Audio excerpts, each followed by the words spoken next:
Siap, gerak.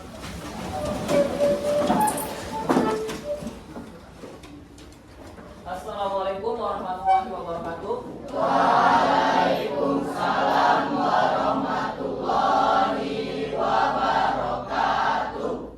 Siap, gerak. Selamat siang semuanya. Siang, Pak. Apa kabar semuanya? Meskipun pembelajaran kita hari ini dilakukan di jam akhir, saya harap kalian semua masih dapat semangat untuk belajar giat ya. Nah, apa masih ada mas nih? Kalau nggak kita nyanyikan dulu lagu wajib. Kira-kira lagu apa yang biar bisa membangkitkan jiwa kita saat pembelajaran siang ini? Apa? Udah Pancasila? Oke, semua berdiri tolong.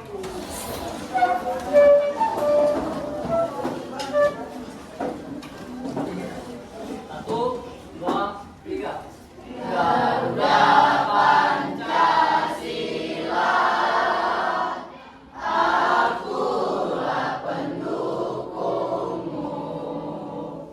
Patriot proklamasi, sedia berkorban untukmu. Pancasila dasar negara, rakyat adil makmur sentosa, pribadi bangsaku. Ayo maju, maju, ayo maju, maju, ayo maju, maju. Baik, terima kasih semua. Silakan duduk kembali. Nah, udah semangat semua ya? Nah, pembelajaran sebelumnya kita belajar mengenai materi apa? Orde baru.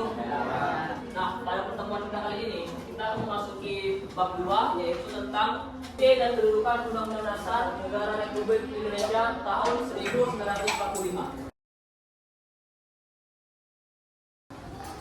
Nah, saya menjelaskan dulu tentang capaian pembelajaran yang akan kita capai. Yang pertama itu siswa mampu memahami tentang fungsi dan kedudukan Undang-Undang Dasar Negara Republik Indonesia. Siswa dapat mengimplementasikan mengenai fungsi dan kedudukan Undang-Undang Dasar 1945. Nah, itu merupakan capaian pembelajaran yang akan diharapkan kalian mampu untuk mencapainya. Nah, selanjutnya latar belakang mengenai Undang-Undang Dasar 1945. Undang-Undang Dasar Negara Republik Indonesia tahun 1945 adalah konstitusi dan sumber hukum tertinggi yang berlaku di Republik Indonesia. Undang-Undang Dasar 1945 merupakan dasar hukum yang mengatur struktur pemerintahan, hak asasi manusia, dan kewajiban negara di Indonesia. Undang-Undang Dasar 1945 mengandung Pancasila sebagai dasar negara dan mencerminkan ideologi Indonesia. Nah, Undang-Undang Dasar ini merupakan suatu ideologi ataupun tonggakan hidup dasar hukum yang ada di Indonesia. Nah, selanjutnya sifat dan fungsi Undang-Undang Dasar Negara Republik Indonesia tahun 1945. Undang-Undang Dasar bukanlah hukum biasa, melainkan hukum dasar, yaitu hukum tertulis paling tinggi dalam sebuah negara. Oleh karena itu, setiap peraturan perundang-undangan yang kedudukan lebih rendah dari undang-undang tidak boleh bertentangan dengan Undang-Undang Dasar. Begitu pula dengan kebijakan maupun tindakan yang dilakukan oleh pejabat atau penyelenggara negara. Semuanya harus berlandaskan dalam Undang-Undang Dasar 1945. Nah, begitu juga kehidupan kita ataupun peraturan-peraturan yang ada di sekolah ini. Selanjutnya, nah ini kita ada salah satu sifat Undang-Undang Dasar Negara Republik Indonesia tahun 1945. Yang pertama apa? Nah, Undang-Undang Dasar 1945 memiliki rumusan yang jelas dan tertulis. Ini berarti Undang-Undang Dasar 1945 mengandung aturan-aturan yang mengikat baik pemerintah sebagai penyelenggara negara maupun warga negara. Yang kedua, singkat dan supel. Nah, bisa dibaca di sini singkat karena hanya memuat aturan-aturan pokoknya saja. Undang-Undang Dasar Negara Republik Indonesia tahun 1945 hanya memuat garis-garis besar saja sebagai perintah kepada penyelenggara negara untuk menyelenggarakan kehidupan. Nah, selanjutnya, kalian tahu nggak apa itu supel dan luwes? Nah, supel atau luwes berarti Undang-Undang Dasar NRI tahun 1945 dapat mengikuti perkembangan zaman. Kehidupan masyarakat berjalan dinamis dan berubah begitu pesat mengikuti perkembangan zaman. Oleh karena itu, diperlukan suatu undang-undang dasar yang luas yang mampu menyesuaikan diri dengan segala situasi dan kondisi perkembangan zaman yang berubah. Nah, meskipun undang-undang kita ini sudah sangat lama, yang saat itu diresmikan oleh pendahulu-pendahulu kita, namun undang-undang dasar sampai sekarang masih digunakan kan? Nah, karena itu merupakan sifat dari undang-undang dasar tersebut, yaitu Undang-Undang Dasar 1945 itu merupakan supel dan ada fungsi, ada sifat, dan dipastikan juga fungsi. Fungsi Undang-Undang Dasar tahun 1945 yang pertama sebagai kontrol apakah suatu peraturan perundang-undangan lain posisinya lebih rendah bukannya sudah sesuai apa belum dengan Undang-Undang Negara Republik Indonesia 1945. Yang kedua, sebagai alat kontrol, yang kedua apa? Nah, undang-undang ini merupakan mengatur penyelenggaraan kehidupan bermasyarakat, berbangsa, dan bernegara. Pedoman dalam masyarakat peraturan perundang-undangan merupakan suatu pedoman ataupun jalan yang akan kita tuju dalam suatu kegiatan yang akan kita lakukan. Nah, sini Undang-Undang Dasar 1945 menjadi pedoman dalam mengatur penyelenggaraan kehidupan bernegara di Indonesia. Ini mencakup struktur pemerintahan, hak asasi manusia, dan kewajiban negara Indonesia. Nah, kalau sebagai kita siswa ini, kewajiban kita apa? Belajar. Selain itu, menaati peraturan-peraturan yang ada. Selanjutnya,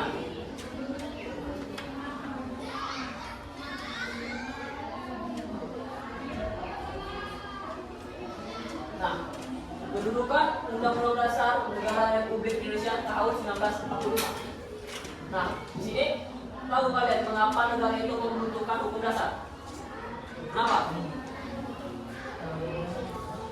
Kenapa? Nah, di sini ada jelaskan. Kedudukan Undang-Undang Dasar Negara Republik Indonesia tahun 1945. Undang-Undang Negara Republik Indonesia tahun 1945 merupakan sumber hukum tertinggi dan menempati urutan tertinggi dalam tata urutan peraturan perundang-undangan Indonesia. Nah, saya jelaskan sedikit mengapa harus adanya hukum dasar di suatu negara. Karena untuk mengatur suatu negara bukan perkara hal yang mudah. Begitu juga untuk mengatur jalannya negara tersebut. Contoh paling simpel, di dalam kelas ini pasti adanya aturan kan? Nah, aturan itu bisa dibuat dari pihak, terutama pihak sekolah dan juga pihak kelas. Pasti di kelas ini ada kesepakatan tertentu melalui wali kelas ataupun kalian bersepakat sama-sama untuk membuat suatu aturan yang berjalan di kelas ini kan? Begitu juga Undang-Undang Dasar merupakan hukum dasar yang menjadi pedoman dalam kehidupan berbangsa di Indonesia. Nah, Undang-Undang Dasar ini pernah mengalami beberapa kali pergantian. Yang pertama, Undang-Undang Dasar 1945. Nah, ini merupakan undang-undang pertama kali diresmikan sebelum diamandemen pada tanggal 18 Agustus 1945 sampai dengan 27 Desember 1949. Yang kedua, Konstitusi Republik Indonesia Serikat.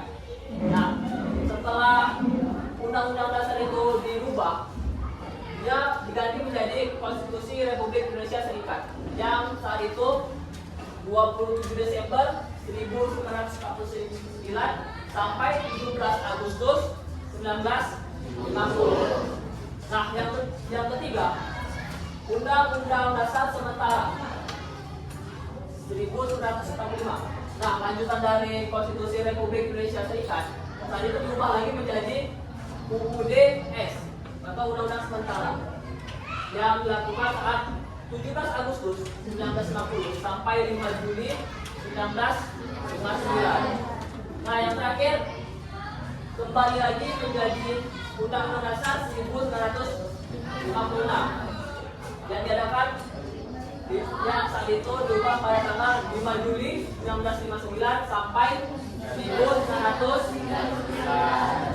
Nah, setelah itu diubah lagi pergantiannya menjadi Undang-Undang Dasar Negara Republik Indonesia tahun 1945.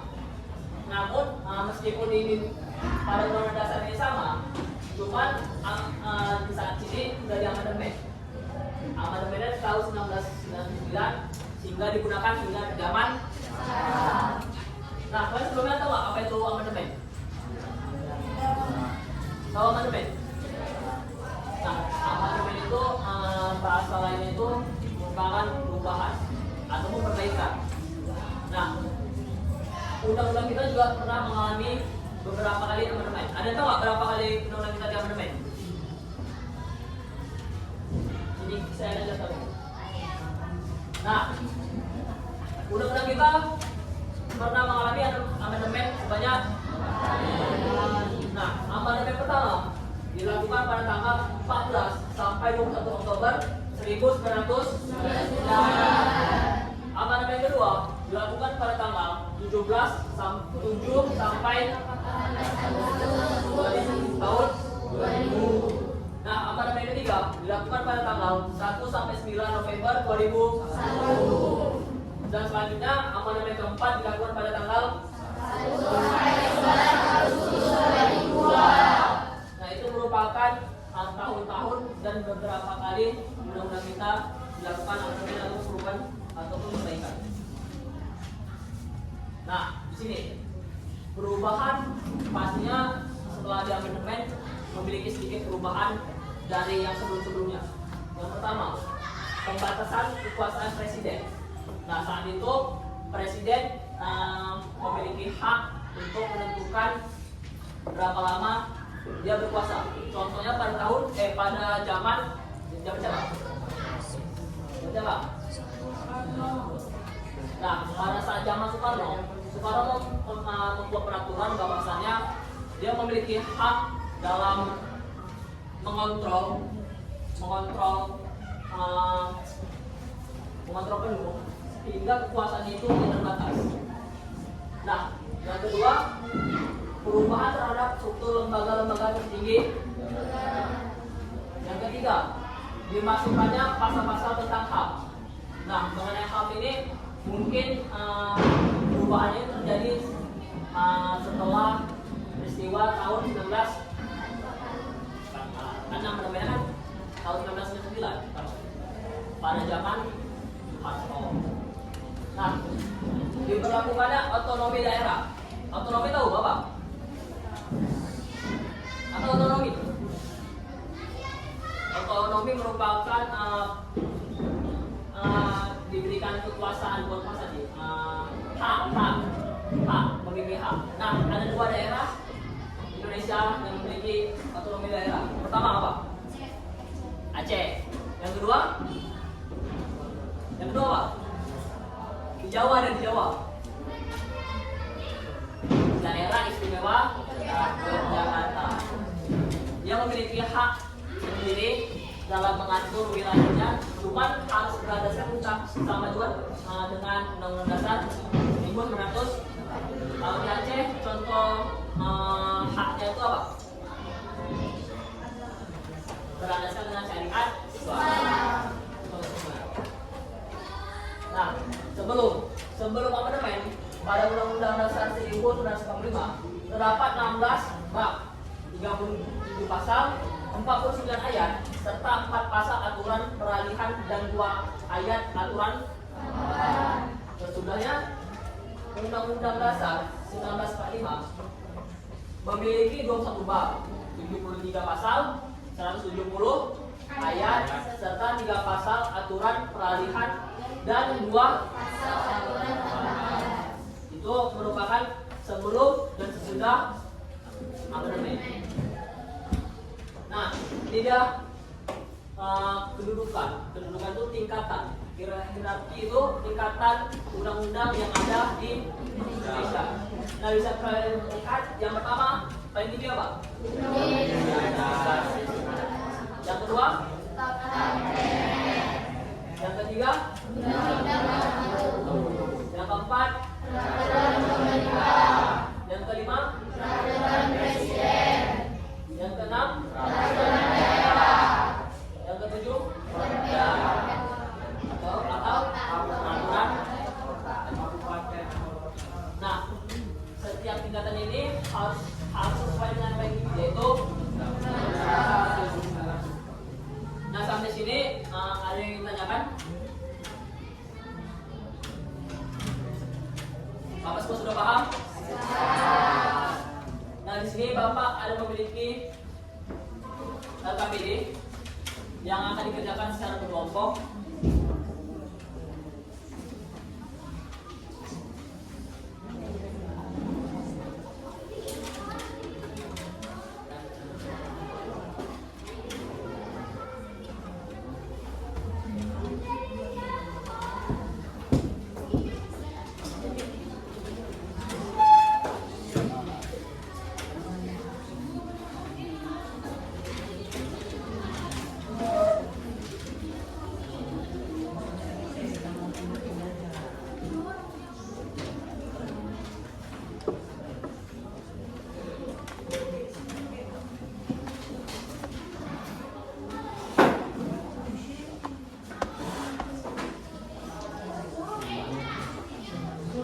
Nah, semuanya sudah dapat LKPD-nya?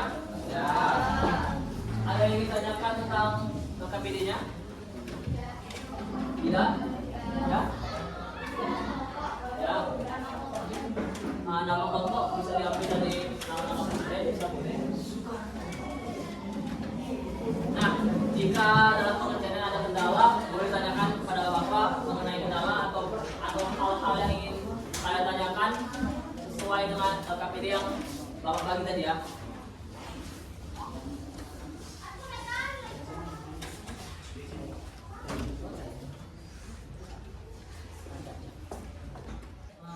Kamu siap? Ada yang mau baru siap? Sudah siap semua?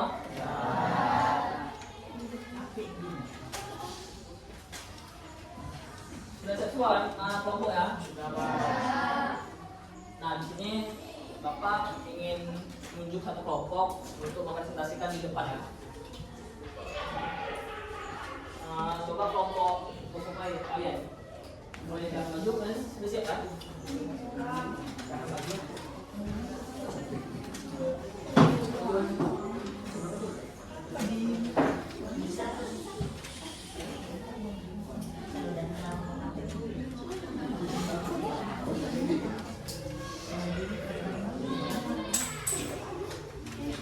Assalamualaikum warahmatullahi wabarakatuh. Waalaikumsalam warahmatullahi wabarakatuh.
menurut kalian dari jawaban mereka ada yang keliru nggak?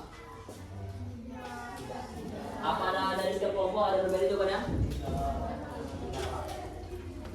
Sama semua? Sama semua? Nah, kalau sama semua berarti dapat simpulkan berarti semuanya sama nilainya, berarti ya? Nggak ada yang berbeda? Nah, berarti setelah saya analisis jawaban mereka sudah tepat. Nah, pada babnya itu sebelum amandemen tadi 16 ayat, sudah amandemen 21 ayat. Pada pasalnya sebelum amandemen 27, sudah amandemen 23 pasal. Nah, pada ayatnya tadi disebutkan pada mereka sebelum amandemen 49 ayat, sesudah amandemen 170 ayat. Nah, aturan peralihan sebelum amandemen 4 pasal, sesudah amandemen. Nah, yang terakhir aturan tambahannya sebelum amandemen 2 ayat, sesudah amandemennya tetap 2 ayat. Nah, berikan apresiasi pada kelompok yang telah maju.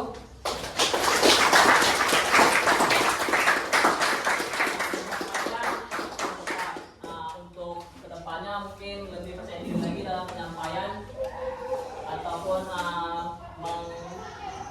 mempresentasikan hasil kelompok kalian. Terima kasih. Silakan duduk kembali.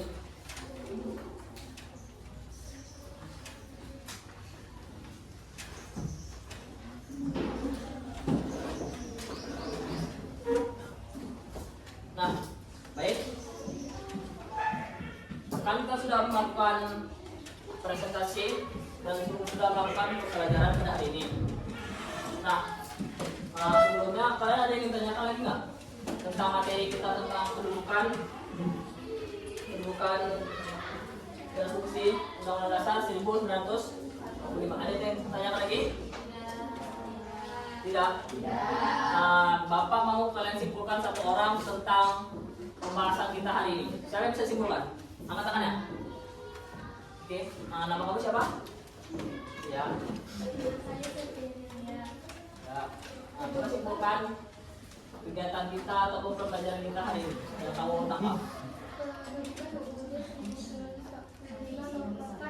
Konstitusi dan landasan hukum tertinggi di Indonesia. Kemudian 1945 juga berfungsi sebagai landasan struktural, konstitusional, operasional, dan pembentukan bangsa.